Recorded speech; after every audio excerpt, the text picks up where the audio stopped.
कार्यक्रम के सह प्रायोजक हैं SPMIT GT road Kaushambi, city office Vinayak tower MG मार्ग इलाहाबाद। AK 401 सुरक्षा धान बीज लगाइए, BPH और ब्लास्ट से सुरक्षा पाइए। Shiats, educating generations. अन्नदाता, अन्नदाता, अन्नदाता, नीत तुम्हारा अन्नदाता, पग पग पर है संग तुम्हारे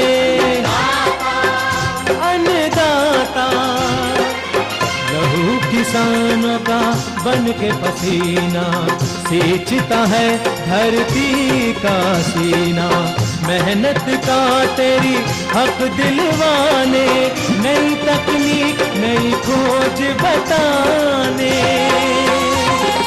पशुधन को गुणवान बनाना, पौध सुरक्षा को सिखलाना, खेती के सब गुर समझाने, भारत का सरताज बनाने, आठों पहर है संग तुम्हारे अन्नदाता, अन्नदाता। नमस्कार, मैं शालिनी आप सभी दर्शकों का अन्नदाता कार्यक्रम में स्वागत करती हूं। हर रोज की तरह कार्यक्रम में हम लेकर आते हैं खेती बाड़ी से जुड़ी हुई बहुत सी लाभकारी जानकारियां। तो चलिए सबसे पहले देखते हैं क्या है विशेष आपके लिए आज के कार्यक्रम में। जैविक खेती पर तकनीक की जानकारी अंतिम भाग।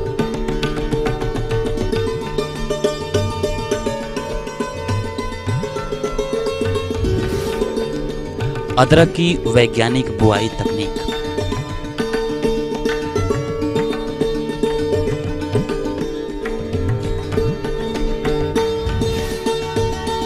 मक्के की फसल में समसामयिक देखरेख।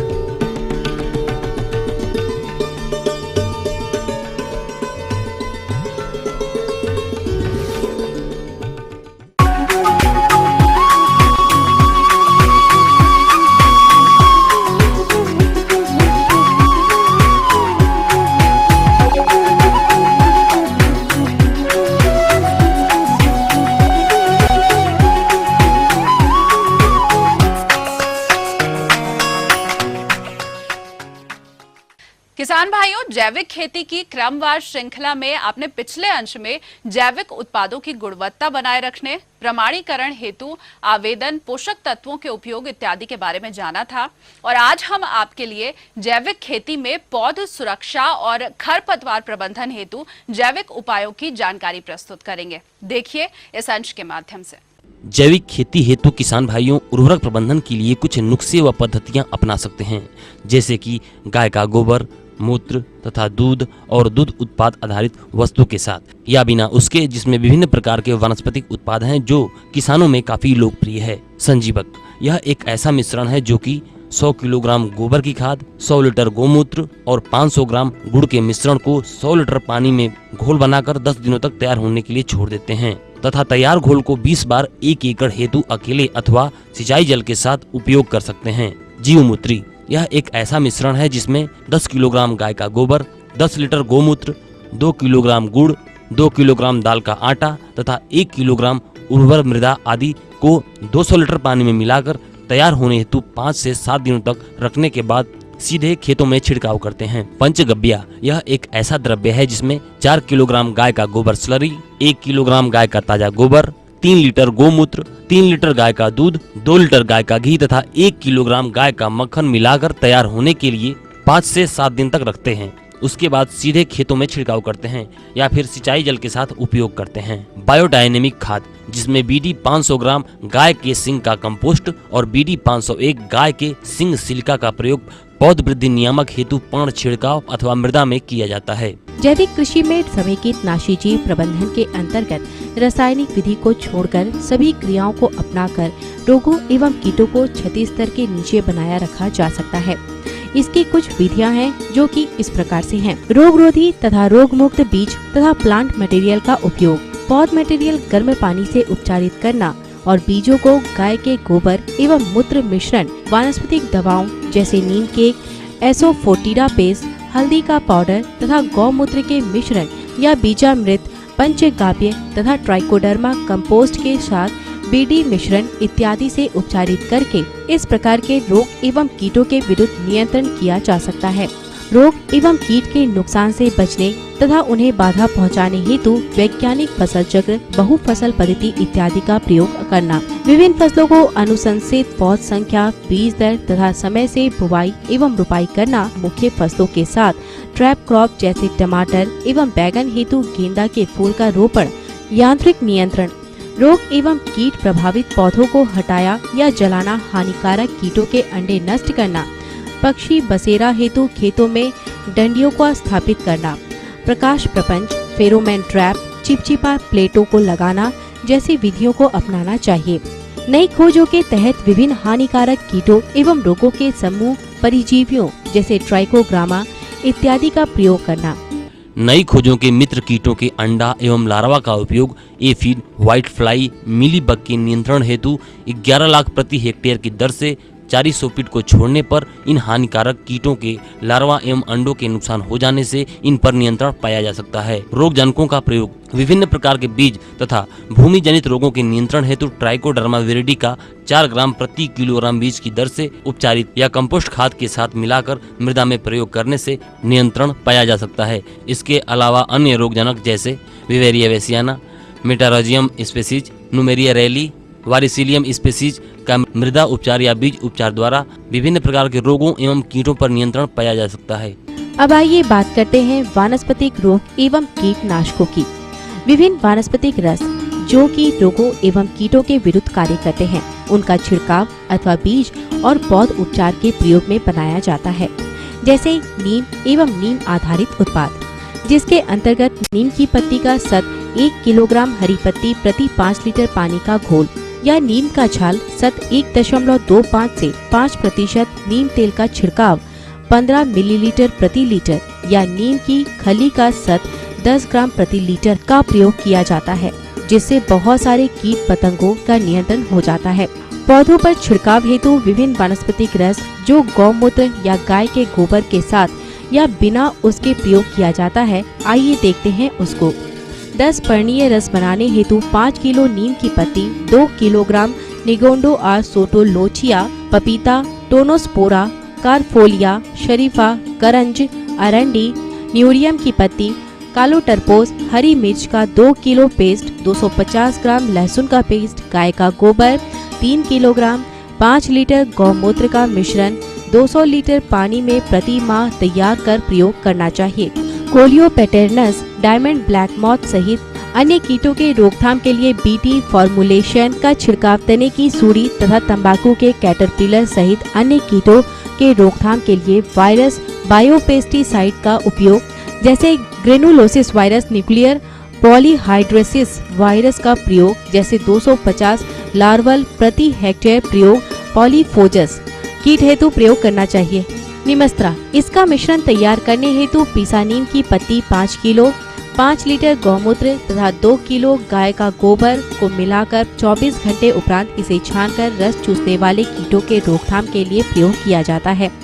अग्नेस्त्रा, इस हेतु विभिन्न प्रकार के वानस्पतिक उत्पाद जैसे 1 किलोग्राम आइपोमिया पत्ती, 500 ग्राम कड़वी मिर्च, 500 ग्राम लहसुन और 5 किलोग्राम नीम की पत्ती तथा 10 लीटर गौमूत्र को मिलाकर गर्म करते हैं जब तक कि लगभग अपनी मात्रा का आधा हो जाए तथा 100 लीटर की मात्रा 1 एकड़ के लिए उपयुक्त है, जिसका उपयोग पत्ती मोड़क, तना छेदक, फल छेदक, फल मक्खी, aphid, leaf miner, jassid, mealybug कीट के विरुद्ध किया जाता है। ब्रह्मास्त्रम, इसमें पीसा हुआ आधा किलोग्राम तंबाकू की पत्ती, 2 किलोग्राम हरा मिर्च, आधा किलोग्राम लहसुन और 5 किलोग्राम नीम की पत्ती को कुछ देर उबालकर और उसे छानकर इसका उपयोग छिड़काव के रूप में हानिकारक कीट एवं रोग के विरुद्ध किया जाता है। किसान भाइयों, देखा आपने कि जैविक खेती हमारे लिए कितनी उपयोगी और टिकाऊ है।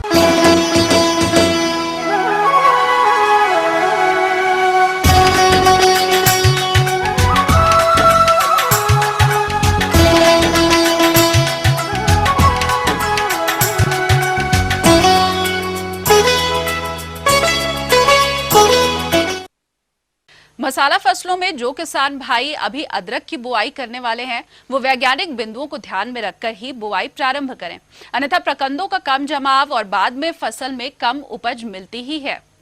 इसीलिए अदरक की उन्नत किस्म और वैज्ञानिक बुआई तकनीक आखिर है क्या, आइए जानते हैं एक विषय विशेषज्ञ से।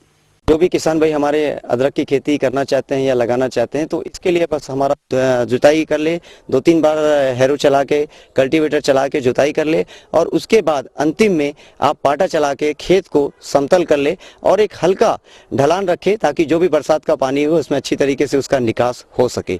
तो इस तरीके से खेत की पहले तैयारी कर ले। किसान भाई उस खेत में कम से कम अगर प्रति हेक्टेयर हम बात करेंगे तो उसमें कम से कम 250 से 300 क्विंटल प्रति हेक्टेयर गोबर की खाद की आवश्यकता पड़ती है। उसको बीज की बुवाई करने से पहले उसको अच्छी तरीके से खेत में उसको मिला ले। उसके बाद किसान भाई इसके साथ साथ नाइट्रोजन, फास्फोरस और पोटास की मात्रा की बात आती है कि खाद किस प्रकार से दे, रासायनिक खाद। तो उसके लिए 100 किलोग्राम आप जो डालेंगे नाइट्रोजन डालेंगे, 50 किलोग्राम फास्फोरस और 100 किलोग्राम पोटास, ये प्रति हेक्टेयर की मात्रा में डालेंगे। नाइट्रोजन को आप एक आधा डोज की मात्रा में शुरुआत में ही डालेंगे और फास्फोरस की पूरी मात्रा, पोटास की आधी मात्रा को डालेंगे और आधी मात्रा को आप 45 दिन जब हो जाएंगे उस समय फिर आप उसको कतार से कतार डालते जाएंगे। तो हमारे यहाँ जो उपयुक्त किस्में पाई गई है अनुसंधान के द्वारा, तो उसमें अच्छे उत्पादन के लिए अगर हम अदरक की बात करते हैं तो सुप्रभा, सुरुचि और सुरभि, ये जो तीनों किस्में हैं ये काफ़ी अच्छी है और व्यावसायिक रूप से इसका उत्पादन बहुत अच्छा होता है। ये कम से कम 250 से 300 क्विंटल करीब प्रति हेक्टेयर उत्पादन आता है। अगर हम बीज की मात्रा की बात करें किसान भाई तो प्रति हेक्टेयर हमको अगर बीज की आवश्यकता पड़ती है वो है आपका 20 से 25 क्विंटल प्रति हेक्टेयर। तो ये चीज़ को ध्यान रखें किसान भाई कि जब भी हम बीज को लगाएं तो उसका बीज उपचार जरूर करें, क्योंकि बीज उपचार करने से आगे जो होने वाले जो रोग हैं उससे नियंत्रित किया जा सकता है। इसके साथ साथ जो हमारे खेत में भूमि जनित रोग हैं उसको भी रोका जा सकता है। तो इसके लिए फफूंदनाशक दवा जो कि आपका बाविस्टिन है, डाइथेन 45 है, उसको भी आप ले सकते हैं। इसके साथ साथ आप जैविक फफूंदनाशक दवा जो कि ट्राइकोडर्मा के नाम से भी बाजार में उपलब्ध रहते हैं, आप उसको भी खरीद कर आप उसका उपचार करें। उपचार करने के बाद आप कम से कम उसको 5 मिनट तक उस घोल में डुबो के रखें, तो बाहर निकाल ले।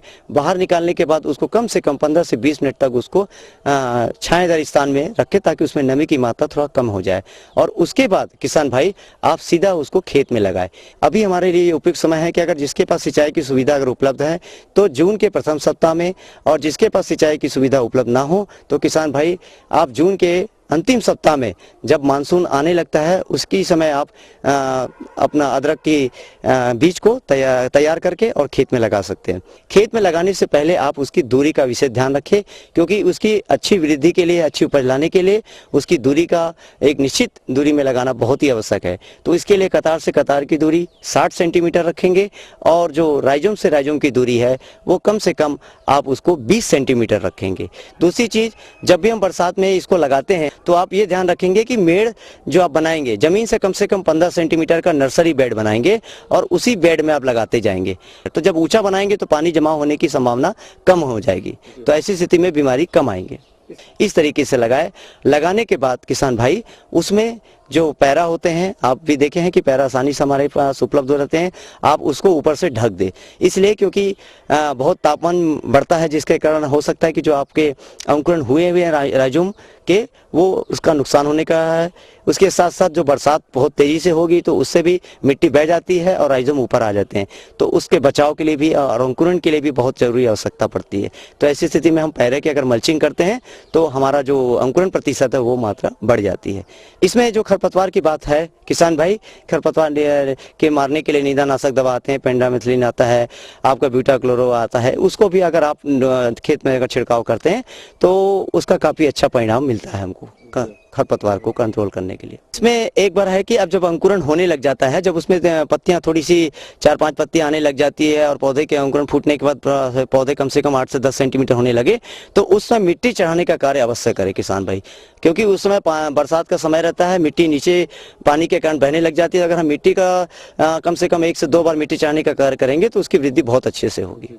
हम जो लगा रहे हैं वो उसको जून में लगाते हैं, तो 3 महीना तो वैसे ही बरसात का मौसम रहता है और उसमें पानी की आवश्यकता हमको ड्रिप के द्वारा आवश्यकता नहीं पड़ती है, क्योंकि वो जो भी बरसात का पानी गिरता है उसके लिए पर्याप्त है। उसके बाद जैसे ठंडी है, गर्मी में है, तो अगर आप उसमें ड्रिप के द्वारा भी देते हैं तो उसमें उत्पादन काफी अच्छा आएगा और जो खरपतवार हैं वो आपकी कम हो जाएंगे। तो ये थी कुछ उपयोगी जानकारियां। अब लेते हैं एक छोटा सा ब्रेक, जल्द हाजिर होंगे और कार्यक्रम में आगे है महत्वपूर्ण जानकारियां। तो आप कहीं मत जाइए, बने रहिए हमारे साथ।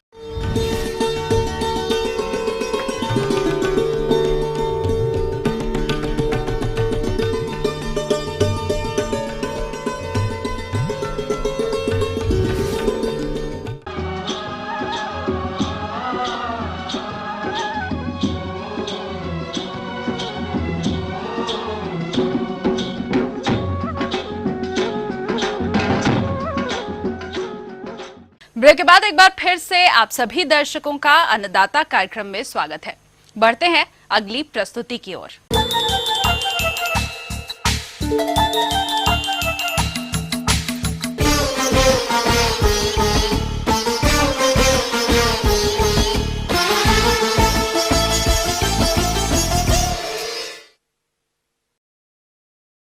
खाद्यान्न फसलों के अंतर्गत इस समय बहुत से किसान भाइयों ने भुट्टे हेतु मक्के की बुवाई की होगी, जो कि विभिन्न अवस्थाओं पर होगी।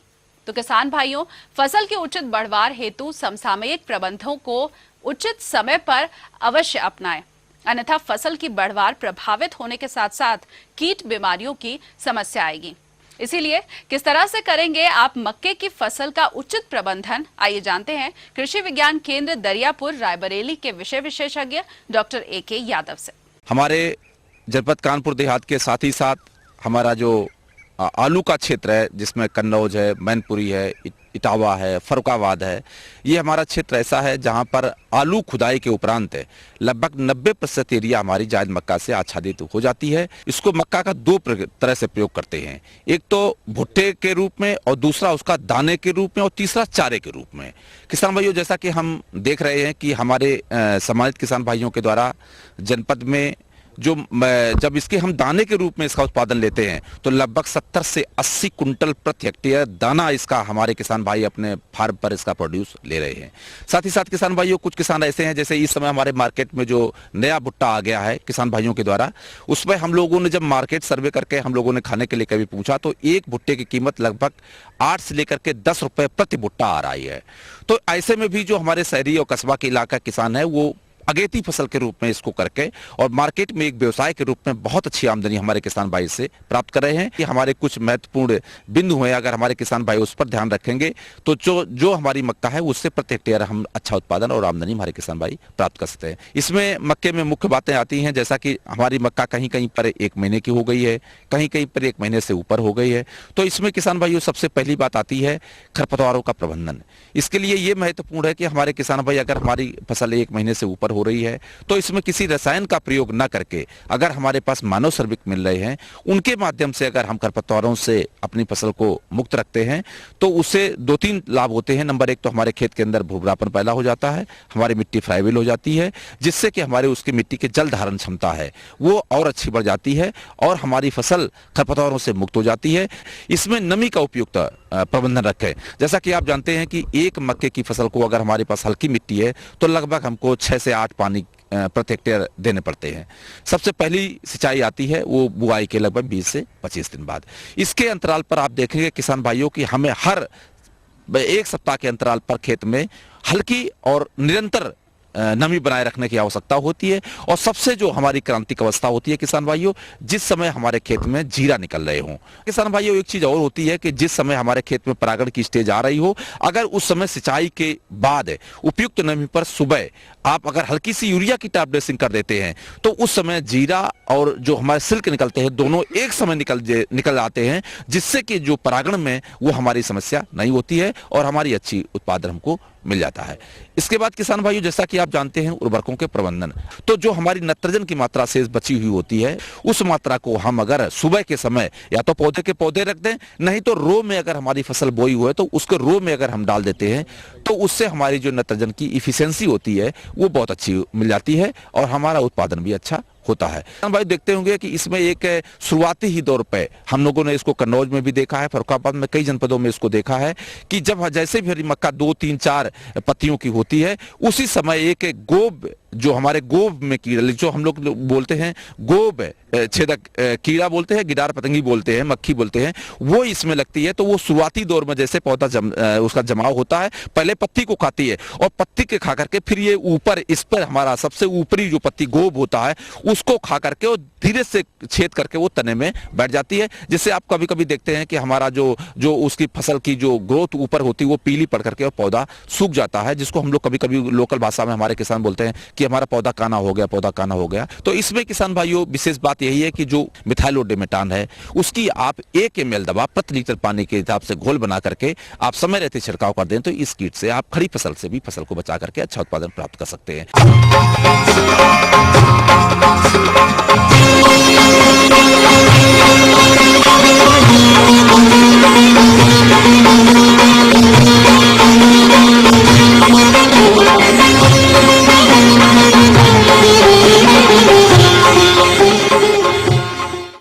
डेयरी व्यवसाय किसानों के लिए आमदनी का एक मुख्य जरिया है, लेकिन इन दुधारू पशुओं में कई तरह की समस्याएं आती रहती हैं।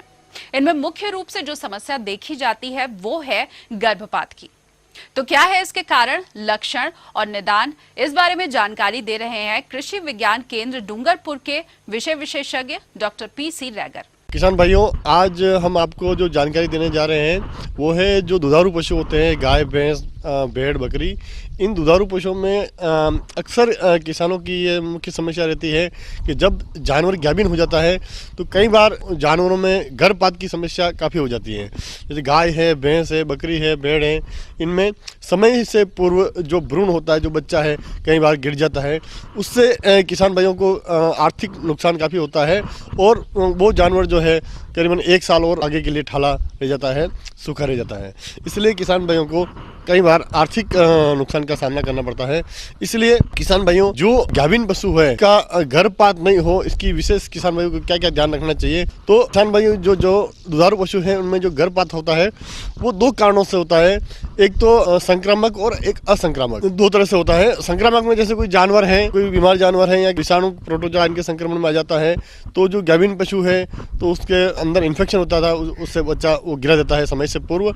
और के अलावा दुधारू पशु में जो गर्भपात होता है उसके जो वाहक है, जैसे प्रोटोजोआ है, जीवाणु है, विषाणु है, उसके संक्रमण से भी दुधारू पशु जो गाभिन होते हैं उनका गर्भपात हो जाता है। इसके अलावा जानवरों में हार्मोन के असंतुलन से या पोषक तत्वों की कमी हो जाती है, उनसे भी कई बार दुधारू पशु जो होते हैं वो समय से पूर्व बच्चा गिरा देते हैं, उनका गर्भपात हो जाता है। तो किसान भाइयों, जिन बच्चों का गर्भपात समय से पूर्व हो जाता है, इस बच्चों का निकटतम जो भी आपके रोग निदान प्रयोगशाला हो, सबसे पहले इसकी जांच करानी चाहिए कि किस वजह से गर्भपात हुआ जानवर का, क्या कारण रहा उसका, और जिस कारण से उसका गर्भपात हुआ उसके बाद उस चिकित्सक की देखरेख में उसका ताकि इलाज कराया जा सके और भविष्य में इस प्रकार की आर्थिक शक्ति का सामना किसान भाइयों को नहीं करना पड़े। इसके अलावा किसान भाइयों, जो दुधारू पशु हैं, जो गाभिन पशु हैं, उनका विशेष ध्यान भी रखना पड़ता है चराते समय। जिससे आप कहीं जंगल में या भीड़ में चराने ले जा रहे हैं, उसमें कई प्रकार के गड्ढे होते बड़े बड़े, और उसमें जानवर जैसे आपस में लड़ रहे हैं, दौड़ते हैं आपस में, तो उससे भी उनका वो कई बार जानवरों का गर्भपात हो जाता है।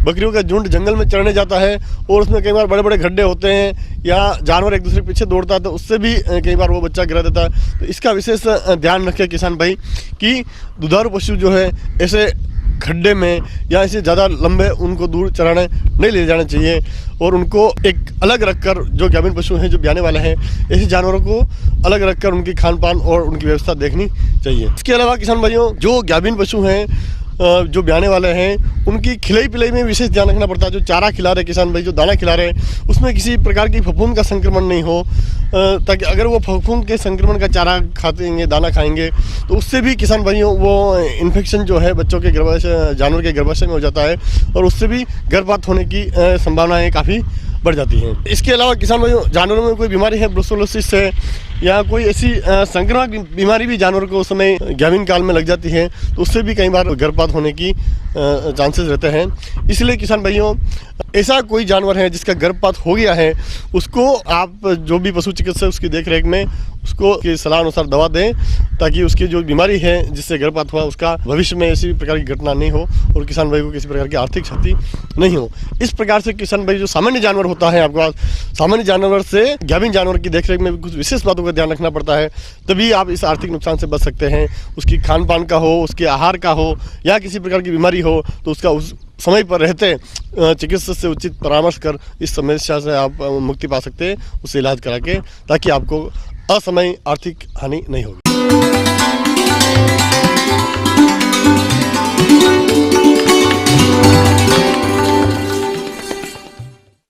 अन्नदाता हेल्पलाइन निःशुल्क फोन संपर्क सेवा के माध्यम से आपके द्वारा पूछे गए प्रश्नों में से हम एक या फिर दो महत्वपूर्ण प्रश्नों को अपने कार्यक्रम में शामिल करते हैं, और इसी के तहत आज का चयनित प्रश्न और उसका जवाब इस प्रकार है। निःशुल्क अन्नदाता हेल्पलाइन में आज हमने जिस प्रश्न को शामिल किया है उसे पूछा है तियरा बलिया के राजेश गुप्ता ने। आपने बकरी की बर्बरी नस्ल के बारे में जानकारी चाहिए। आज मैं आपको बकरी पालन के बारे में बताऊंगा। वैसे तो बकरी पालन आप सब करते ही हैं, लेकिन बकरी पालन में अगर आप कुछ बातों का ध्यान रखेंगे तो बकरी पालन में आपको और अधिक लाभ कमाने का मौका मिलेगा। बर्बरी नस्ल की जो बकरी है, इसको खासकर हम लोगों ने शहरी इलाकों के लिए बहुत ज़्यादा इसको रिकमेंडेड किया है, क्योंकि इसका एक मुख्य लाभ यह है कि इसको बहुत कम जगह की तथा बहुत कम चारे की आवश्यकता होती है, तथा बर्बरी ही एक ऐसी जाति है जिसको आप शहरी इलाकों में बिना चराई के रख सकते हो, और किसी जाति की नस्ल को आप शहरी इलाकों में बिना चराई के नहीं रख सकते। इसको आप शहरी इलाके में एक छोटा पुला आप लटका दीजिए, पूरे दिन के चारे की आवश्यकता है इसकी पूरी हो जाएंगी, तथा करीब करीब 1 से 1.25 लीटर तक दूध उत्पादन ये कर सकती है। साथ ही इसका जो शरीर भार है वो अपने शरीर के नस्ल के अनुसार वह बहुत ही उपयुक्त है, और इसकी जो नस्ल की जो मीट की जहाँ तक प्राप्ति की बात है, काफ़ी अच्छी इसमें से मीट की प्राप्ति भी हो जाती है। इस नस्ल का एक दूसरा सबसे बड़ा जो मुख्य लाभ यह है कि इसका शरीर बहुत ही गठीला होता है और देखने में बहुत सुंदर पशु होते हैं। साथ ही कई लोग इसको बहुत ही चाव से पालते हैं, तथा शहरी क्षेत्रों में इसकी बहुत अधिकता देखने को मिलेगी। वैसे ये ब्रीड अफ्रीकन देशों में पाई जाती है, लेकिन अब भारत के बहुत से प्रांतों में यह ब्रीड बहुत ही प्रसिद्ध होती जा रही है। बकरियों के रखरखाव तथा इनके प्रबंध के बारे में मैं आपको बताऊंगा। बकरियों का जो बाड़ा है या जो शेड है वो बिल्कुल साफ़ सुथरे और सूखे होने चाहिए, क्योंकि बकरी को जो गीले स्थान है उनसे बहुत अधिक नफरत होती है।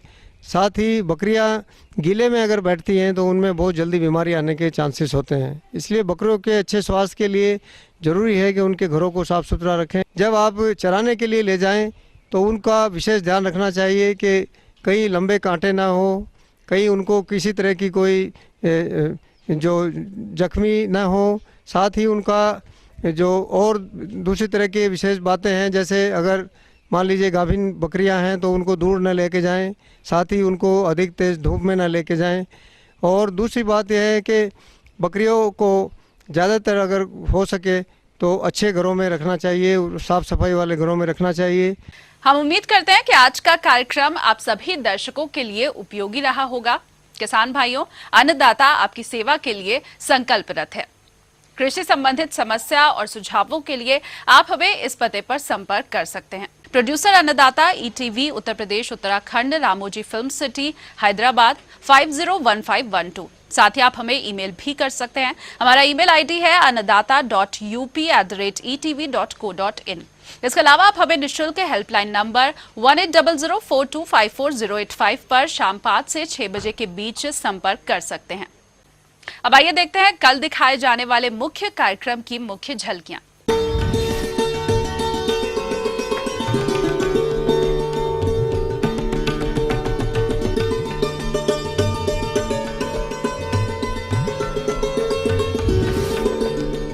तो फिलहाल अन्नदाता की पूरी टीम को दीजिए इजाजत। कल फिर इसी समय आपसे मुलाकात होगी कृषि संबंधित कुछ और रोचक जानकारियों के साथ। नमस्कार। इस कार्यक्रम के सह प्रायोजक थे SPMIT GT road Kaushambi, city office Vinayak tower MG मार्ग इलाहाबाद। AK 401 सुरक्षा धान बीज लगाइए, BPH और ब्लास्ट से सुरक्षा पाइए। Shiats, educating generations.